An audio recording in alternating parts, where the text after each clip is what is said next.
नमस्कार, बहुत स्वागत है आपका। आपके साथ मैं हूं मृदुल शर्मा। आज यूपी यही उत्तर मांग रहा है कि लगातार ग्रेटर हैदराबाद म्युनिसिपल कॉर्पोरेशन चुनाव के प्रचार के बाद उसके नतीजों की भी चर्चा खूब हो रही है। और वजह है कि बीजेपी का 4 सीटों से लेकर 45 से ज्यादा तक का सफर यह इसलिए खास हो जाता है क्योंकि बीजेपी को इस जीत के साथ दक्षिण में बड़ी एंट्री मिल गई है और इस जीत का सेहरा बीजेपी अपने स्टार प्रचारकों को बांध रही है, जिसमें सबसे बड़ा नाम है सीएम योगी आदित्यनाथ का। योगी ने ओवैसी के गढ़ में रोड शो तो किया ही, साथ ही हैदराबाद को भाग्यनगर बनाने का ऐलान भी किया था। तो सवाल यह कि क्या इसी फायर ब्रांड प्रचार का अच्छा नतीजा बीजेपी को मिला है? सवाल यह भी, क्या बीजेपी बिहार हैदराबाद के बाद बंगाल में भी अपना भाग्योदय कर पाएगी? सवाल बहुत सारे हैं। खास मेहमान हमारे साथ जुड़ेंगे, सीधे उनका रुख करते हैं। इस समय हमारे साथ अशोक पांडे जी जुड़ गए हैं, बीजेपी का पक्ष रखने के लिए मौजूद हैं। और पहला सवाल मैं अशोक जी आपसे करता हूं, उसके बाद बाकी मेहमानों का रुख करेंगे।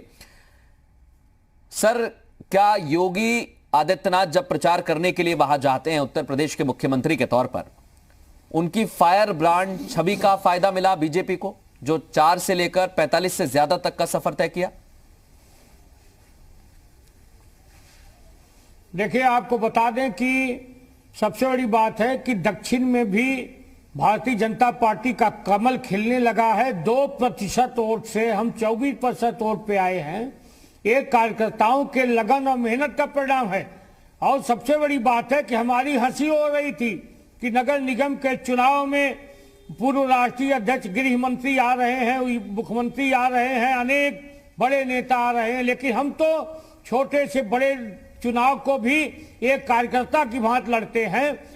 योगी आदित्यनाथ जी ने भी एक कार्यकर्ता की भांति वहां प्रचार किया और हमारे सीधे सीधे अमित शाह जी ने भी किया, जिसका परिणाम हमें सामने दिखाई दे रहा है कि आज हम आप प्रत्याशित विजय की तरफ जा रहे हैं। निश्चित तौर पे हम भारतीय जनता पार्टी के लोगों को बधाई देना चाहते हैं।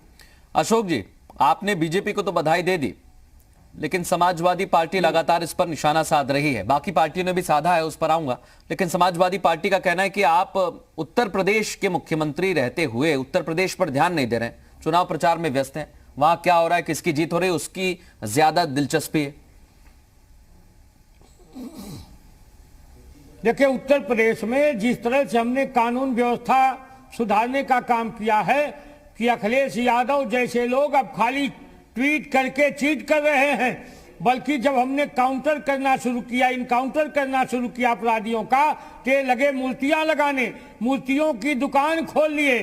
जब हमने वो कुख्यात अपराधी दुबे का काउंटर किया तो परशुराम की मूर्ति लगाने लगे किसी की, बल्कि अखिलेश जी तो एक मूर्तिकार के रूप में मूर्ति की दुकान खोलने तो ज्यादा अच्छा है, क्योंकि हम इस तरह से काउंटर करते रहेंगे, उत्तर प्रदेश की कानून व्यवस्था सुधारते रहेंगे।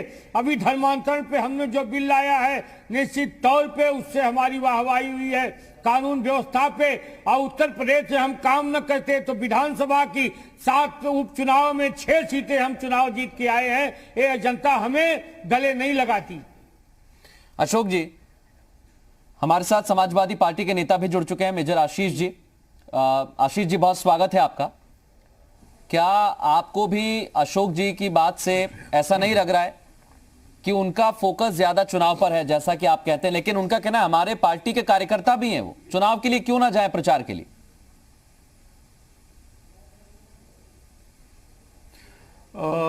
देखिए, ये बात ठीक है कि हर नेता जो होता है पार्टी का, वो अपनी पार्टी के लिए जहां भी चुनाव होगा वहां जाएगा। ये बात से मैं सहमत हूं।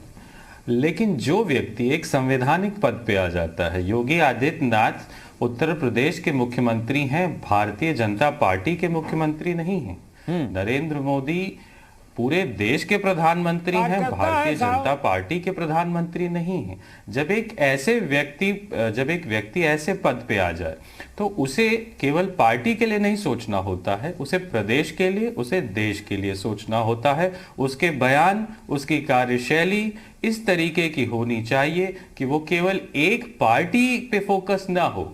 हम जो अभी देख रहे हैं वो ये हो रहा है कि फोकस ये है कि बस किसी तरीके से जहां हमारी सरकार नहीं है वहां हम सीटें कैसे बढ़ाएं, वहां हम अपनी जो सरकार है कैसे लाएं। फोकस उसी पे दिख रहा है, उस पे तो काम कर रहे हैं और बहुत मजबूती से कर रहे हैं, लेकिन जहां आप जीत के आ रहे हैं वहां क्या आप उतनी शिद्दत से काम कर रहे हैं जितनी शिद्दत से आप चुनाव जीतने में मंथन कर रहे हैं?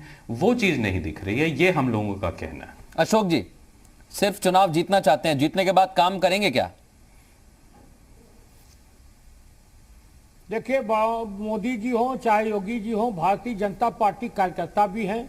हाँ। जनता ने उन्हें अपनाया है, गले लगाया है, तभी पीएम और सीएम बनाया है। और आपको बता दें कि उत्तर प्रदेश में जिस तरह से इस बार धान की खरीद हुई है, दुगनी खरीद हुई है। अभी उन्होंने बैठक करके कहा था कि किसानों का पैसा 72 घंटे के अंदर। अशोक जी, बीजेपी का जो फोकस था वो हैदराबाद पर ज्यादा था। सरकार उत्तर प्रदेश की, लेकिन वहां पर एआईएमआईएम की सीटों में इतना खास फर्क नहीं पड़ पाया है। इस समय चौधरी इजहार बबलू हमारे साथ जुड़ गए, एआईएमआईएम का पक्ष रखने के लिए वो मौजूद हैं। इजहार बबलू साहब, एआईएमआईएम की मिली भगत है ये बीजेपी के साथ। कांग्रेस सीधा आरोप आप पर लगा रही है कि आपको तो कोई फर्क पड़ा नहीं, घाटा टीआरएस को हुआ लेकिन फायदा बीजेपी को हो गया। ऐसा है, देखिए, ये तो हमेशा से कांग्रेस भारतीय जनता पार्टी की बी पार्टी बताती आ रही है। अब जब इन्हें हार का मुंह देखना पड़ रहा है तो ये इस तरीके के आरोप लगा रहे हैं कि सियानी बिल्ली खंबा नोचे वाला काम ये कांग्रेस कर रही है। क्योंकि आपको मैं बता दूं कि बैरिस्टर असदुद्दीन ओवैसी साहब और हैदराबाद के अंदर तमाम पार्टी के लोगों ने एक मेहनत की है, लोगों के बीच में जाकर के उनके सुख दुख में काम आ रहे हैं। जिस तरीके से भी पानी भरा जो नहीं, लेकिन आप कह रहे हैं कि अगर आप बी पार्टी नहीं है तो आपका चुनाव प्रचार करने का तरीका बिल्कुल अलग रहा और बीजेपी का बिल्कुल अलग रहा। मुख्यमंत्री योगी आदित्यनाथ गए, उन्होंने कहा हैदराबाद का नाम हम भाग्यनगर क्यों नहीं कर सकते, लोगों ने उनका साथ दिया। जी जी, ऐसा है। देखिए, मुख्यमंत्री जी तो जहां भी उत्तर प्रदेश हो कहीं भी नाम बदलने की ही बात करते हैं। इन्होंने हैदराबाद में जाकर के भी यही बात की है।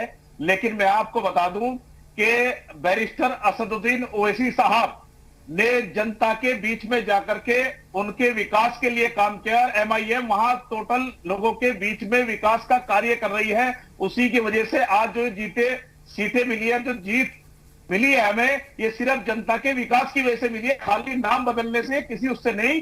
हम लोगों के सुख दुख में एमआईएम बीच में खड़ी है हैदराबाद में, और इसी की वजह से तमाम जगह भी एक जो प्यार मोहब्बत एमआईएम को मिल रहा है वो इसी वजह से मिल रहा है, विकास की और काम की वजह से। लेकिन यहां पर तो बीजेपी को भी सीट उतनी ही मिली है सर, आसपास।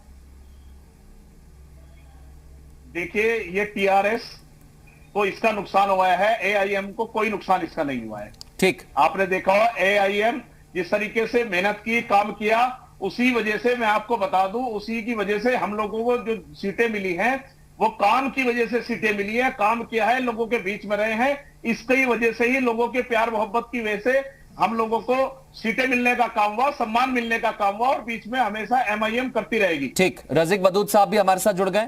वदूद साहब, क्या हैदराबाद को भाग्यनगर करने वाला बयान काम आ गया बीजेपी के?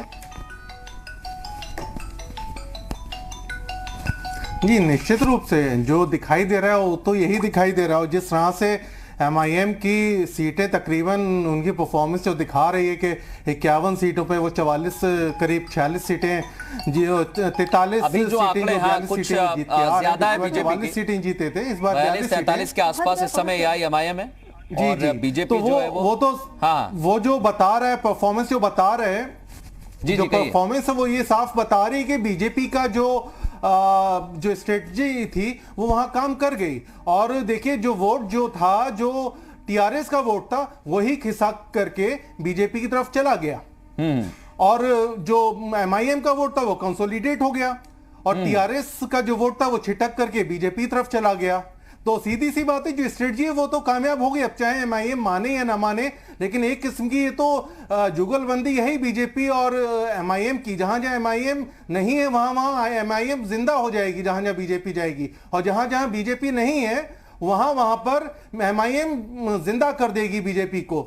तो बहुत अच्छी जुगलबंदी है। और ये तो जाहिर सी बात है, ये एक जो राजनीति अभी शुरू हुई है, ये जाहिर सी बात है उसमें बीजेपी कामयाब है और एमआईएम को भी उसका लाभ मिल रहा है, और जहां पर एमआईएम को लाभ हो रहा है वहां बीजेपी को स्वाभाविक रूप से लाभ होगा।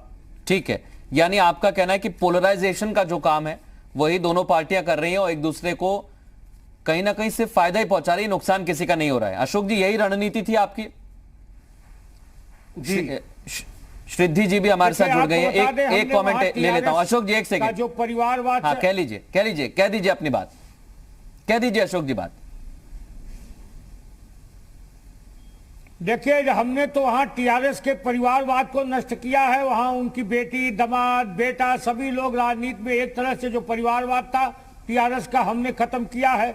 अतिवाद था अपने ओवैसी साहब का, उसे खत्म किया है। टिट फॉर टैट जिस तरह की भाषा बोलने का काम करते हैं भारत माता के खिलाफ, हमने उसका जवाब दिया है। इसलिए जनता ने इस तरह का हमें जन्म दिया है। इसमें अब आपको वहां पर सफलता मिली, एआईएमआईएम को भी उतनी ही सफलता मिली, लेकिन गढ़ में एंट्री हो गई है। सवाल यह कि इस एंट्री का आने वाले भविष्य में कितना फर्क पड़ेगा, लेकिन कांग्रेस के लिए एक चुनौती है। जनता पार्टी सरकार बनाएगी 2023 में। ठीक, आपका दावा है सर, बहुत अच्छी बात है। 2023 में आपका ये दावा है, आप कुछ भी करिए, आप प्रचार करिए, और इसी प्रचार को लेकर ही निशाना साधा जा रहा है। लेकिन बड़ा सवाल ये, क्या मुख्यमंत्री योगी आदित्यनाथ का चेहरा बीजेपी को फायदे का सौदा रहा? बिहार में भी, हैदराबाद में भी। श्रीधि जी, इसका नुकसान क्या आपको हुआ?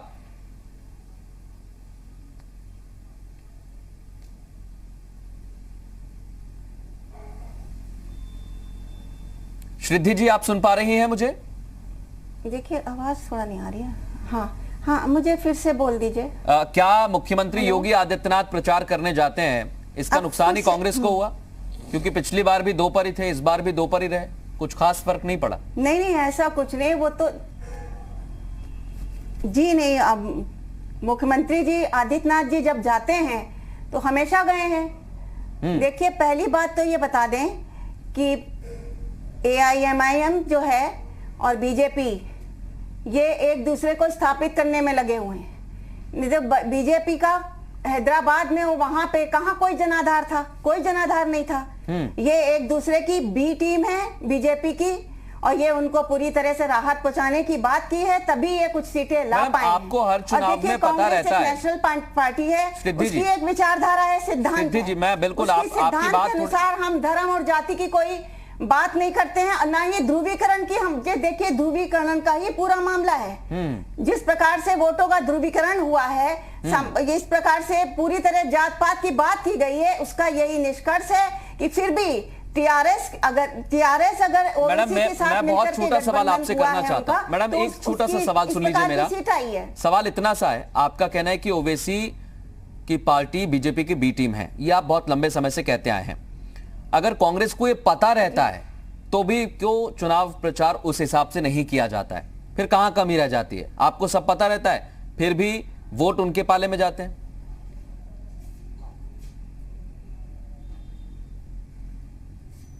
देखिए, वोटों की बात नहीं है, ये धार्मिक और सांप्रदायिकता की बात है। जो उन्मूलन फैलाया जा रहा है, ये इसी का निष्कर्ष या परिणाम है। बाकी जिस प्रकार से योगी आदित्यनाथ जी को उत्तर प्रदेश छोड़ करके यहाँ की किस प्रकार की हालात हैं, जिस प्रकार से अपराध है, जंगल राज है, बेरोजगारी बढ़ी हुई है, महिलाओं पे उत्पीड़न हो रहा है, तो आप वहां जाकर के प्रचार प्रसार करते हैं, और उनको सिर्फ सत्ता लोलुप सरकार है। बीजेपी पूरी तरह से सत्ता लोलुप है। इनका पूरा ध्येय यही है कि हर जगह जाकर के हर जगह कैप्चर करने की कोशिश कर रहे हैं। तो इससे ये बहुत बड़ा शुभ संकेत नहीं है राजनीति के लिए। राजनीति में जिस प्रकार का ध्रुवीकरण, देखिए हमारे भी आंध्रा में देखिए जिस प्रकार से हम पूरी तरह से वहां पे है, वहां पे कांग्रेस पार्टी, बीजेपी वहां पे नहीं आ पाई है। मैडम, यही तो सवाल है, क्योंकि प्रचार के लिए सबको जाने की इजाजत होती है। कई लोग तो फिल्म स्टार्स को भी मैदान में उतार देते हैं प्रचार के लिए, तो ये इजाजत सभी को रहती है, आप भी जा सकते थे। पूरी तरह से नहीं स्थापित हो पाई है, तो आपको ये इजहार आपके पास आ रहा हूँ, इजहार कि जिस प्रकार से ध्रुवीकरण होगा तो ये आगे के लिए इजहार, आप बी टीम में सिर्फ ध्रुवीकरण करना जानते हैं, सकता है, ये राजनीति में शुभ संकेत नहीं है। देखिए, इनके पास आरोप लगाने के अलावा कुछ नहीं है। अभी आपने देखा होगा हमारे यहाँ हैदराबाद में भी 2 प्रत्याशी हिंदू जीत के आए हैं, और जिस तरीके के आरोप ये लोग लगा रहे हैं, ये कहीं ना कहीं एमआईएम की लोकप्रियता को लोग बढ़ते हुए देखते हुए, ये सिर्फ कहीं ना कहीं इनके जो दिमाग में चल रहा है वो बिल्कुल गलत है। जबकि भारतीय जनता पार्टी को अगर कहीं कोई टक्कर दे सकता है तो एमआईएम पार्टी टक्कर दे सकती है, बाकी तो आप नहीं है। आप कुछ ही सीटों पर क्यों चुनाव लड़ते हैं? फिर जहां जहां पर आपको लगता है कि आपकी जीत होगी वहीं चुनाव लड़ते हैं, बाकी जगह क्यों नहीं लड़ते हैं? ऐसा है, देखिए हमारी पार्टी जिस तरीके से स्टार्ट हुई है वो सिर्फ बढ़ती जा रही है। अभी कम पे लड़े हैं, आने वाले टाइम पे ज्यादा पे लड़ेंगे, और जहां भी लड़ते हैं इंशाल्लाह जीत होती है हम लोगों की, क्योंकि तमाम लोगों की दुआएं हमारी साथ होती है और लोगों के बीच में जाकर के हम लोग काम करते हैं, इसलिए हम लोगों को जीत हासिल हो रही है। ठीक है, मैं अशोक जी आपके पास आ रहा हूं। सिद्धि जी भी कह रही है कि लगातार सिर्फ आप ध्रुवीकरण का ही काम कर रहे हैं, और मेजर आशीष ने भी यही कहा कि आप अपने प्रदेश को संभालिए। हम राजनीतिक पार्टी हैं, पूरे देश में अपनी पार्टी को जिताने के लिए चाहे मुख्यमंत्री हो, प्रधानमंत्री हो, गृह मंत्री जाएंगे, भाजपा के कार्यकर्ता हैं जाएंगे। अभी कांग्रेसी आरोप लगा रहे थे, अब वैसी साहब ने खुद कहा कि मैं तो वह लैला हूं जिसे हर मजनू अपने यहां चाहता है।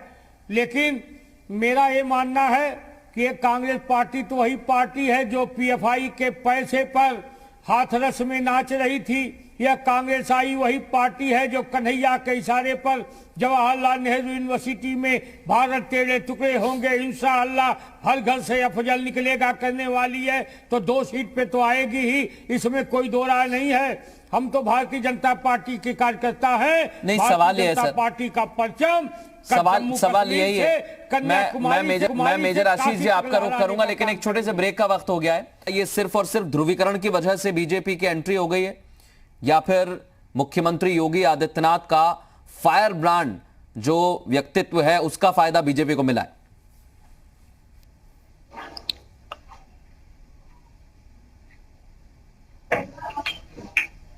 अजीम साहब। जी जी जी, आवाज आ रही है मेरी? जी, हैदराबाद का नाम भाग्यनगर कर देंगे। जी मृदुल शर्मा जी, मैं क्या आपसे अर्ज करूं, क्या बताऊं।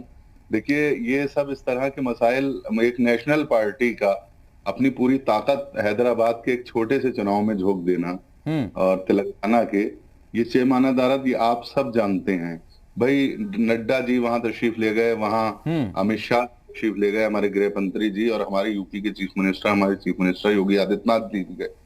तो क्या जरूरत थी, ये सब सोचने वाली बातें। अभी कुछ ही दिन पहले तेलंगाना और हैदराबाद में सैलाब आया था, और मैं ये समझता हूं उस वक्त भी कम से कम मोदी जी को अपने उन सिपह सालारों को भेजना चाहिए था, या कुछ मिनिस्टर्स को भेजना चाहिए था, नहीं भेजा गया।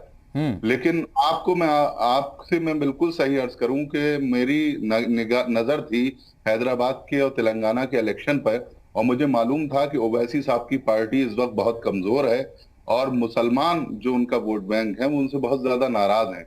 नहीं, यहाँ तो ओवैसी, असदुद्दीन ओवैसी की पार्टी को बीजेपी की बी टीम बताया जा रहा है। उनका कहना नुकसान ओवैसी को कुछ नहीं हुआ, उन्होंने सिर्फ अपने प्रचार में बीजेपी पर निशाना साधा और उसका फायदा मिला। मैं वही आपको लेके आ रहा हूं। ओवैसी साहब की पार्टी बहुत कमजोर थी इस इलेक्शन में, उनको इतनी सीट्स मिलने वाली नहीं थी, क्योंकि पिछली मर्तबा उनको 46 सीट मिली थी, इस मर्तबा भी तकरीबन 42 या 43 के आसपास उनकी सीट्स हैं। तो उससे उनको फायदा यह हुआ कि बीजेपी ने उनके ऊपर निशाना साधा और उन्होंने बीजेपी के ऊपर निशाना साधा। और ध्रुवीकरण की राजनीति जो अभी हमें बिहार में देखने को मिली थी, या पूरे हिंदुस्तान में जिसके नजारे देखने को मिलते हैं, इसका एक नजारा हमें हैदराबाद में और तेलंगाना। लेकिन अजीम साहब, इस्लामिक स्कॉलर के तौर पर एक मेरा सवाल है आपसे, क्या आपको एक विशेष AIMIM का जिक्र कर रहा हूं मैं, वो तो विशेष धर्म की ही बात करते हैं, और ऐसा ही आरोप आप बीजेपी पर लगा रहे हैं कि वो भी वैसा ही करते हैं, तो इसका क्या मुसलमानों में संदेश जाता है? क्या इसी वजह से ध्रुवीकरण हो जाता है? मुसलमान इस बात को अच्छी तरह से समझ रहे हैं और इन तमाम बातों को महसूस कर चुके हैं लेकिन वो जज्बातियत में इस तरह से उलझा दिया जाता है। मुझे बताइए, मैं आपके सामने अर्ज करूं कि निजाम के कल्चर को खत्म कर देंगे। अब निजाम का कल्चर कहाँ है? निजाम के कल्चर को पटेल जी ने खत्म कर दिया था, और उसके बाद सन 65 में लाल बहादुर शास्त्री को उन्हें एक बहुत बड़ी उन्होंने चंदा भी दिया था, और लाल बहादुर शास्त्री को तकरीबन 5000 किलो सोना भी भेंट किया था उस वक्त जब मुल्क के हालात खराब थे। निजाम का कल्चर तो 50, 60, 70 साल पहले ही निबट चुका था। अब तो ठीक है अशोक जी से मैं इसका जवाब लेता हूं। अशोक जी, कि निजाम का कल्चर है कहां जो आप खत्म करेंगे? ये सिर्फ और सिर्फ वोटों के लिए आप ऐसे बयान देते हैं? आपको बता दें कि देखिए आपको बता दें कि हैदराबाद में निश्चित तौर पे निजाम की तरह का शासन चल रहा था। एक परिवार के लोग ही वहां मंत्री से लेकर संतरी तक पता लगा, टीआरएस पूरे परिवार के लोग राजनीति में हैं, सियासत में हैं। वो भी निजाम का ही कल्चर है, परिवारवाद है, उसे हमने तोड़ा है। चार मीनार के रास्ते हम भाग्यनगर में प्रवेश कर गए हैं। दुर्भाग्य है कि जहां हम जीतते हैं वहां लोग बताते हैं कि इस तरह की बातें हो गई हैं, या तो कोई बोलेगा मशीनों को हैंग कर दिया गया, और जहां हम हार जाते हैं वहां लोकतंत्र की विजय बताते हैं। ये दुर्भाग्यजनक है। इनके पास हार का एक बहाना चाहिए। हम तो एक कार्यकर्ता की भांति, योगी आदित्यनाथ जी भाजपा कार्यकर्ता की भांति, अमित शाह जी भाजपा कार्यकर्ता की भांति, छोटे से बड़े चुनाव को एकजुट होकर हम कार्यकर्ता की भांति लड़ रहे हैं। इसकी बड़ाई हमें वो मिलनी चाहिए। मेजर आशीष जी, बीजेपी अपनी पीठ थपथपा रही है कि हमारे कार्यकर्ताओं के तौर पर ही हम जाते हैं के रूप में काम। मेजर आशीष जी, सर आप भी जाइए, चुनावों में प्रचार करिए। उपचुनावों में आपके प्रत्याशी कहते हैं हमारे नेता आए नहीं, हमें भी फायदा मिलता। बिल्कुल, मैं पूर्ण तरह सहमत हूं आपकी बात से कि भाई मैंने जैसे पहले भी कहा कि कोई भी राजनीतिक व्यक्ति चुनाव प्रचार में अपने दल के लिए जाता है, चाहे चुनाव छोटा हो या बड़ा हो, यह उस राजनीतिक व्यक्ति या उस राजनीतिक दल का निजी फैसला है। लेकिन वो व्यक्ति जो संवैधानिक पद पे बैठा हो, उसकी जो प्राथमिकता होनी चाहिए, जो उसकी जो प्राइमरी रिस्पॉन्सिबिलिटी हो जाती है। योगी आदित्यनाथ, जैसा मैंने पहले भी कहा, वो उत्तर प्रदेश के मुख्यमंत्री हैं। उनको उत्तर प्रदेश की जनता ने अपना मुख्यमंत्री चुना है, तो उनकी प्राथमिकता उत्तर प्रदेश होना चाहिए, चुनाव प्रचार नहीं होना चाहिए। किसको कहीं नहीं जाना चाहिए भाई, जाना चाहिए, लेकिन अपने जो दायित्व है उसका पूर्ण निर्वहन करना चाहिए। उसके तत्पश्चात आप जहां जाएं, आप स्वतंत्र हैं, आप जाएं, हमारा ये कहना है। लेकिन जैसा मैंने कहा, उत्तर प्रदेश में अगर योगी जी कर रहे होते तो उत्तर प्रदेश में इतना क्राइम नहीं होता। नहीं, देखिए आपकी राजनीति में बता दूं, केवल हिंदुस्तान में आप जो है लोगों को हिंदुस्तानी होने से पहले आप उन्हें हिंदू बनाना चाहते हैं। आंसू बहाने लगता है। हम लोगों को हिंदुस्तानी बनाना चाहते हैं, आप हिंदुस्तानियों को पहले हिंदू बनाना चाहते हैं। बोलते हैं तुम हिंदू पहले हो, तुम हिंदुस्तानी बाद में हो। वहीं एक दल लोगों को हिंदुस्तानी बाद में पहले मुसलमान बनाना चाहता है कि तुम पहले मुसलमान हो फिर हिंदुस्तानी हो। तो इस तरीके की जो ध्रुवीकरण की राजनीति जो चल रही है वो बहुत ही घातक है इस देश के लिए। तो और AIMIM के इजहार हमारे साथ बने हुए हैं, और ध्रुवीकरण है, इसको इजहार क्या तो ये आरोप जब आप पर लगते हैं, लेकिन ज्यादा हैदराबाद माना जाता है कि रात कितनी भी लंबी हो, एक सूरज उगेगा और ये अंधकार खत्म होगा। बिल्कुल सर, क्षेत्रीय पार्टियां बहुत ज्यादा पहले लगातार एक दखल रखती थी, लेकिन अब थोड़ा सा ऐसा लग रहा है कि उनको कमजोर कर रहे हैं असदुद्दीन ओवैसी और उनकी पार्टी।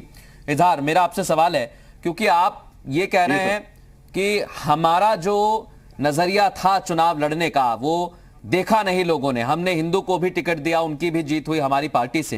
लेकिन आपके ही नेता जो हिंदुस्तान से कभी परहेज करते हैं, और वही आशीष चतुर्वेदी जी कह रहे हैं कि आप पहले मुसलमान बताते हैं लोगों को, और इसका फायदा आपको भी होता है, बीजेपी को होता है, लेकिन तीसरी पार्टी नुकसान झेलती है। इजहार, आप थोड़ा सा दोबारा बोलिए, एक बार रिपीट कर दीजिए, आवाज थोड़ा रिपीट कर दीजिए। इजहार, फायदा आपको होता है, बीजेपी को होता है, तीसरी पार्टी को नुकसान होता है आपके दोनों के ध्रुवीकरण की वजह से।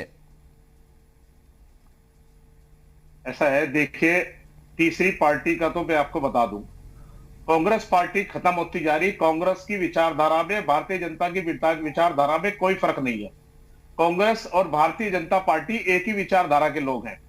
हम लोग तो सिर्फ काम कर रहे हैं, लोगों के बीच में जगह बना रहे, उनका विकास का काम कर रहे, उनके बीच में खड़े हैं। इस वजह से एमआईएम को लोग पसंद कर रहे हैं। और दूसरी बात मैं आपको बता दूं, जिस तरीके से हम लोगों पे आरोप लगाया जाता है कि ये मुसलमानों की पार्टी है, आपने हैदराबाद में देख लिया होगा, हमारी 2 सीटें निकली है, उसके अंदर हम लोगों ने हिंदू को भी जिताने का काम किया, हिंदू को टिकट दे करके जीता है हिंदू। हमारे यहाँ ऐसा नहीं है, हिंदू मुस्लिम हम लोग सबको चुनाव लड़ाएंगे, सबको सम्मान देने का काम एमआईएम करती है। लेकिन क्या आपको वो बयान याद है जब मुख्यमंत्री कहते हैं कि भाग्यनगर करेंगे हम, आप कहते हैं कि नहीं हो पाएगा, कुछ भी कर लें? बिल्कुल याद है, मुख्यमंत्री जी उत्तर प्रदेश में भी यही काम कर रहे हैं, कोई विकास का काम नहीं कर रहे। सिर्फ नाम बदलने के अलावा योगी आदित्यनाथ मुख्यमंत्री जी कुछ नहीं कर रहे हैं। यही कांड उन्होंने हैदराबाद के अंदर जाकर के खेलना, यही लोगों को बरगलाने का काम हैदराबाद के अंदर किया। मैं रज़ीक बदूद साहब से कमेंट करना चाहता हूं इधर इसी बात पर, क्योंकि रज़ीक बदूद जी आप अभी हाल के चुनावों को देखेंगे, बिहार का चुनाव देख लीजिए, अब हैदराबाद का देख लीजिए, और आने वाले वक्त में पश्चिम बंगाल में भी चुनाव होना है। क्या मुख्यमंत्री योगी आदित्यनाथ, क्योंकि हैदराबाद में सभा होती है तो भी उन सीटों पर सफलता मिलती है, और अगर हम बिहार जाएंगे तो वहां पर भी सफलता मिलती है, क्या अब योगी का नाम भी बड़ा हो गया है बीजेपी में? योगी भी जरूरत बन गए कि जहां जाएंगे बहुत जरूरी है उनका चुनाव प्रचार करना? नहीं, निश्चित ही योगी आदित्यनाथ आज भारतीय जनता पार्टी का एक ऐसा उभरता हुआ चेहरा है जिसको आगे रख के बीजेपी शायद आगे के चुनाव लड़ेगी, देश का चुनाव भी लड़ सकती है। जब मोदी जी शायद केंद्र की राजनीति से संन्यास लें, तो बात यह है कि देखिए वो तो अग्रणी नेता हैं ही और नेता बन रहे हैं। उनका वो तकरीबन आज अगर देखें तो पिछले 2 साल के अंदर वो 20 से ज्यादा प्रदेशों में अपनी आमद दर्ज करा चुके हैं, वहां पहुंच चुके हैं, वहां सभाएं कर चुके हैं। तो देखिए देश को वो समझ रहे हैं और देश के और चुनाव की स्थिति के हिसाब से वो अपने बयान देते हैं। एक किसी कार्यक्रम में उन्होंने ये कहा था अपने इन्हीं इस प्रकार के बयानों को लेके कि जो उनसे सवाल किसी ने पूछा था कि इस तरह के सब आप क्यों बात कहते हैं कि जिससे हिंदू मुस्लिम की बात उठे, तो उन्होंने कहा देखिए चुनाव होता है, चुनाव में जो है जोश में आके बहुत सी ऐसी बातें हो जाती हैं। बेसिकली कहने का मतलब है कि देखिए वो तो संकेत देंगे ही ना, उनकी राजनीति या बीजेपी की या योगी आदित्यनाथ जी की जो वेशभूषा है वो जिस राजनीति की तरफ तो इसका नुकसान रज़ीक साहब श्रीद्धि जी के पास में आ रहा हूं, क्योंकि बदूद साहब जैसा आपने जिक्र किया कि जब वो जाते हैं जो भगवा रंग के कपड़े पहनते हैं, और हैदराबाद में जब वो गए थे तो नारे भी उसी हिसाब से लगे थे। श्रीद्धि जी, आप कहती हैं ओवैसी की टीम बी टीम है, ओवैसी कहते हैं कि आप आइए चुनाव मैदान में लड़िए, कौन मना कर रहा है? आप भी अपने स्टार प्रचारकों को उतारते मैदान में, क्यों नहीं उतारा?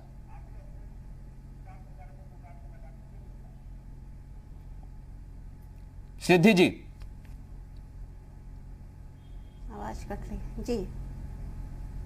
देखिए बात स्टार प्रचारक की नहीं है, जब वोटों का ध्रुवीकरण होता है और जो लोकतंत्र की ये सुदृढ़ता है, ये एक मिसाल होती है लोकतंत्र की, उसमें कि किसी भी पार्टी जैसे कांग्रेस पार्टी है, हम सर्वधर्म समभाव की बात करते हैं, सद्भाव की बात करते हैं, तो ऐसे में ये जो एआईएमएम की जो ओवैसी जी हैं, ये ऐसी विचारधारा को कमजोर करने की कोशिश कर रहे हैं, और ये कमजोर करके बीजेपी के साथ जो जुगाड़ बैठाए हुए हैं, ये आगे के लिए जुगाड़ बैठाए हुए हैं, आज की बात नहीं है। और हम जो अगर ये कहा जा रहा है कि मुख्यमंत्री योगीनाथ जी वहां पे जाके लड़े हैं, जीत किए हैं, अगर टीआरएस की बात करें, अगर टीआरएस अकेले लड़ती, ओवैसी जी को अपने उसमें ओवैसी को गठबंधन में ना लेती, तो बीजेपी 10 सीट भी ना जीत पाती। ये इसका पूरी तरह से निचोड़ है, समीकरण ये है। तो इसका ये मतलब सीधा सीधा है कि ओवैसी जो है ये पूरी तरह से बी टीम है एआईएमएम, और बीजेपी की को पूरी तरह से सहायता कर रही है, मदद पहुंचा रही है। ठीक है, आप सब करो, मुख्यमंत्री जी जाइए, कहीं भी आपका अधिकार है, आपको अधिकार है कहीं भी प्रचार प्रसार करने का, लेकिन जो अपना गढ़ है उस गढ़ को तो सुदृढ़ करिए आप। हमेशा आप धर्म अशोक जी से मैं इसका जवाब ले लेता हूं, फिर उसके बाद हम अजीम साहब का रुख करेंगे। अशोक जी, कांग्रेस बार बार कह रही है तो आप सिर्फ AIMIM की वजह से वहां पर जीते। उनका कहना है उत्तर प्रदेश को तो सुधार दीजिए, जहां जाना चाहते हैं वहां करिए प्रचार आप। देखिए, अभी एक सवाल आया कि जोगी जी केरुआ पहन के क्यों जाते हैं। गोरिया चुनाव के लिए नहीं जाते, वो इस देश की बहुत बड़ी पीठ गोरक्षनाथ पीठ के उत्तराधिकारी हैं, इसलिए जाते हैं। और अपनी पार्टी का प्रचार करना कौन सा बुरा काम है। आज तो ट्वीट करके प्रचार होता है, बलात्कार राजस्थान में बहुत होता है, लेकिन भाई बहन आते हैं, हाथरस में ही आते हैं। और ये हमें बी टीम कह रही है, ये तो PFI की बी टीम बन गई है। PFI विदेशों के पैसों पर हिंदुस्तान को तोड़ने का कुप्रयास कर रहा है। कांग्रेस पार्टी उसके साथ खड़ी है, चाहे हाथरस में हो चाहे शाहीन बाग में हो, और चाहे जवाहरलाल नेहरू यूनिवर्सिटी में हर घर से अफजल निकालना हो। कांग्रेस आज PFI की बी टीम बन गई है, इसलिए उसकी ये दुर्दशा है। पूरी तरह से एडमिनिस्ट्रेशन को साथ में रख करके, इसीलिए कांग्रेस खत्म हो रही है। अब जाकर के सत्ता, इसीलिए एक बेटा, एक माई, एक बेटी, एक घर जवाई, यही है कांग्रेस आई। बतिया रही है बेहयाई, आज खत्म हो रही है। सबको साथ लेकर चलने का, हम धर्म और जाति की राजनीति नहीं करते। नहीं, एक सेकंड देखिए, यहाँ पर एक अफजल निकालती है। एक निगम का चुनाव था जहां पर हर पार्टी मैदान में उतरी, लेकिन बीजेपी को यहां पर फायदा मिला है। जम्मू कश्मीर में ढेलेबाजों के साथ है। आप कितने जगह पे अत्याचार हुए, हर जगह जमालो बुआ आग लगाने का काम करती हैं। जैसे जमालो बुआ आग लगाती थी, प्रियंका जी आग लगाने का काम करती हैं। मैं अजीम साहब आपके पास आ रहा हूं। अजीम साहब, यहां पर बात हो रही है कि एक पार्टी पहले लोगों को मुस्लिम बताने की कोशिश करती है। आप कहीं भी चले जाइए, कुछ ऐसे मुस्लिम संगठन हैं जो ही बी टीम बन जाते हैं, AIMIM हो या मुस्लिम लीग हो या फिर PFI हो। हालांकि दो राजनीतिक दल हैं, एक सामाजिक संगठन अपने आप को बताता है, लेकिन ऐसा ही क्यों होता है कि हर पार्टी कहीं ना कहीं मुस्लिमों के पीछे या मुस्लिमों के कंधे पर बंदूक रखकर अपने आप को आगे बढ़ाना चाहती है? ये जो है मृदुल शर्मा जी, ये यहाँ हमारे मुल्क की राजनीति का एक हिस्सा बन चुका है। ध्रुवीकरण करना, इस्तेमाल करना, तोड़ना। अब मैं आपके सामने अर्ज करूं, ये जो इतनी ताकत लगाई है हैदराबाद के और तेलंगाना के चुनाव में, छोटे से चुनाव में, कि हमारे गृह मंत्री जी और हमारे योगी आदित्यनाथ जी सब पहुंच गए। आप ये समझ लीजिए कि बड़ी मछली को फंसाने के लिए छोटी मछली को कांटे में हिलगाया गया है। आगे अभी और कुछ और बहुत सी पिक्चर बाकी है, वो आपको आने वाले वक्त में नजर आ जाएगी। और हमारे ओवैसी अभी कुछ ही बंगाल चले जाएंगे। मैं ये जो आपसे बार बार ये अभी इससे पहले भी मैंने अर्ज किया था कि ये इतने बड़े बड़े स्टार प्रचारक जो वहां तशरीफ ले गए थे छोटे से इलेक्शन में, इन्होंने वहां मुद्दे क्या उठाए? नाम बदलने से डेवलपमेंट हो जाएगा?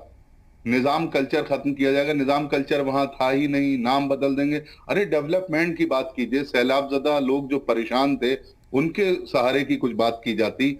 और हमारे ओवैसी साहब भी बहरहाल वो इस्तेमाल कर लिए जाते हैं, और इस तरह के और भी संगठन हैं। नहीं, लेकिन वो खुद अपने आप को बैरिस्टर बताते हैं, ऐसे कैसे इस्तेमाल हो जाते हैं?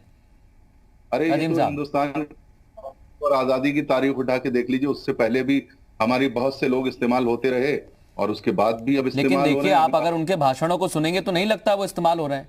क्या उनको लिखकर दी जा रही स्क्रिप्ट, ये कहना चाह रहे हैं आप? मुझे ये बताइए, अगर वो इस तरह के भाषण नहीं देंगे तो मुसलमान उनके झांसे में कैसे आएंगे? तो वही तो कह रहा हूं, ये किससे कौन उन्हें झांसे में ले रहा है? वो मुसलमानों को झांसे में ले रहे हैं, उनको कौन झांसे में ले रहा है? मैं आपसे अर्ज कर रहा हूं, मैं आपको बता रहा हूं, उनका काम यह है कि वो मुसलमानों को बीजेपी का डर दिखाते हैं। बीजेपी के जो स्टार प्रचारक जाते हैं वो हिंदुओं को ओवैसी साहब की पार्टी का डर दिखाते हैं। तो ये एक मिली जुली पिक्चर है। ठीक है, मैं रज़ीक वदूद साहब से एक छोटा कमेंट लेता हूं, इसके बाद इजहार और आशीष जी आपके पास आऊंगा। वदूद साहब, क्या अब मैं, क्योंकि इस चुनाव में ये कहा जा रहा है कि हैदराबाद में बीजेपी का भाग्योदय हो गया है, भाग्यनगर के सहारे।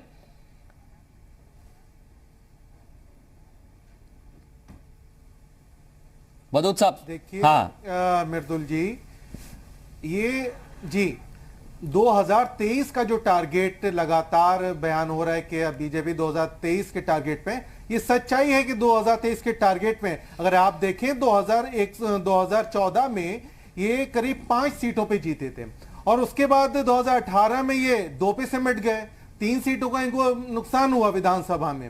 अच्छा, वही अगर आप इनका पार्लियामेंट का चुनाव देखें तो 14 में 1 सीट थी और 19 में इनकी 4 सीटें हो गई।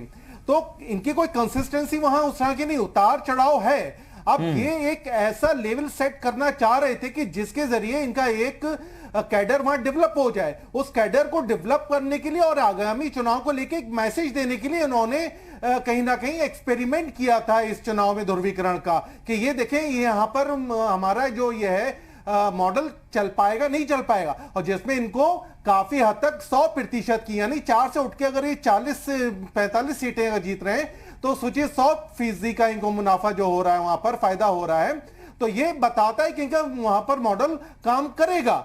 और देखिए, अगर बात करें तो टीआरएस वहां पिछले करीब 2 बार से है और 2 बार से है तो उसकी एक एंटी इंकम्बेंसी भी है। अब जो जगह कांग्रेस को लेनी चाहिए, वो जो गैप है, उस गैप को कहीं ना कहीं बीजेपी हथियाने के मूड में है और साथ में कहीं ना कहीं ओवैसी साहब का डर दिखा करके उस गैप को और तेजी से अपनी तरफ और जो है लोगों को आकर्षित कर रही है। तो एक प्रकार से वहां जो स्थिति बनेगी उसमें बीजेपी एक तीसरी पार्टी, एक तीसरी ताकत बनके उभरेगी निश्चित रूप से। और कोई अजब नहीं वो 40 से 45 सीटें 119 में 40 से 45 सीटें ले भी आए। और ये भी कोई भरोसा नहीं कि जिस प्रकार से कहा जाता है कि दोनों पार्टियों की एमआईएम जो है बीजेपी के साथ जा सकती है, कोई भरोसा नहीं है। अगर ऐसी स्थिति हो किंग मेकर की भूमिका में तो ओवैसी साहब अपने 10-7 विधायकों के समर्थन के साथ बीजेपी को भी सपोर्ट कर सकते हैं। तो बीजेपी की राह बहुत आसान हो चुकी है। मतलब बीजेपी की 5 उंगलियां घी में है इस जीत के बाद, उभरेगी। बीजेपी की 5 उंगलियां घी में है। और मैं इजहार एक आपसे सवाल करना चाहता हूं। और ये गेट, हाँ कहिए वदूद साहब। ये साउथ की राजनीति में अब बीजेपी का रास्ता खुल गया है। साउथ की राजनीति में बीजेपी का रास्ता खुल गया है। अब तमिलनाडु की जो राजनीति है का चुनाव है वो साउथ के अंदर इनको स्थापित कर देगा पूरी तरीके से। ठीक, इजहार, आपकी पार्टी क्या इसी के सहारे आगे बढ़ेगी? अजीम साहब कह रहे हैं आपको झांसे में लिया जाता है।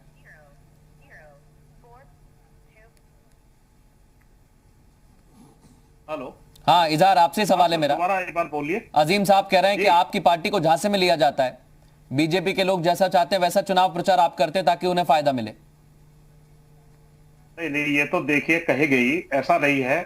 हमारी पार्टी अपने दम पे, अपने काम पे, लोगों के विश्वास पे काम कर रही है और लोगों के विश्वास की वजह से ही हमारी पार्टी जीत रही है। आपका काम कहाँ? वहां तो टीआरएस थी। क्या टीआरएस से जो गठबंधन की बात हो रही है, बीजेपी कह रही थी, मुख्यमंत्री योगी आदित्यनाथ ने कहा कि आपका नापाक गठबंधन है। योगी आदित्यनाथ जी तो ये कहेंगे ही, उनके मुंह में जो आता है वो बोल देते हैं। योगी आदित्यनाथ जी को तो बोलना है, जो भी आता है मुंह में बोल देते हैं। लेकिन मैं आपको बता दूं, भारतीय जनता पार्टी ने इस छोटे से चुनाव में पूरी ताकत लगाने का काम किया, पूरी भाजपा को वहां भेजने का काम किया। लेकिन उसके बाद भी हमारी पार्टी मजबूती चट्टान की तरह टिकी रही और लोगों ने जो प्यार मोहब्बत हैदराबाद के लोगों ने हमें देने का काम किया, उसका हम लोग तहे दिल से शुक्रिया अदा करते हैं। क्योंकि हमारे जो काम, जो विकास है, उसी के बेस पे हमें सम्मान और इज्जत देने का काम वहां की आवाम ने दिया है। ठीक है, मैं वदूद साहब की एक बात का जिक्र करना चाहूंगा। मेजर आशीष जी, थोड़ा सा वक्त नहीं है, सिर्फ 30 सेकंड है। क्या आने वाले समय में थोड़ा बहुत नुकसान हो सकता है उत्तर प्रदेश के क्षेत्रीय दलों को? देखिए, नुकसान पहुंचाने की कोशिश तो की जा रही है, लेकिन मैं समझता हूं कि अब जनता जो है कहीं ना कहीं जागरूक होती दिख रही है। वो इस जो गठबंधन है जो उसको अभी तक पहचान नहीं पाई थी, लेकिन अब जनता भी उस गठबंधन को पहचानने लगी है कि कोई ना कोई हिडन एजेंडा है, कोई ना कोई पर्दे के पीछे वाली डील इन दोनों के बीच है। बिल्कुल, बहुत शुक्रिया आप सभी मेहमानों का। ये डील कहां तक जाएगी, क्योंकि अभी बीजेपी को फायदा मिला है, लेकिन ये डील ऐसा लग रहा है कि पश्चिम बंगाल में आने वाले और चुनावों में बीजेपी को फायदा पहुंचा सकती है। लेकिन बीजेपी का भाग्य उदय हो गया है और इसमें बड़ी भूमिका मुख्यमंत्री योगी आदित्यनाथ की रही है। हैदराबाद को भाग्यनगर बनाने का जो ऐलान किया, उसके बाद बीजेपी को हवा मिली, ऐसा आंकड़े बता रहे हैं। एक छोटा सा ब्रेक।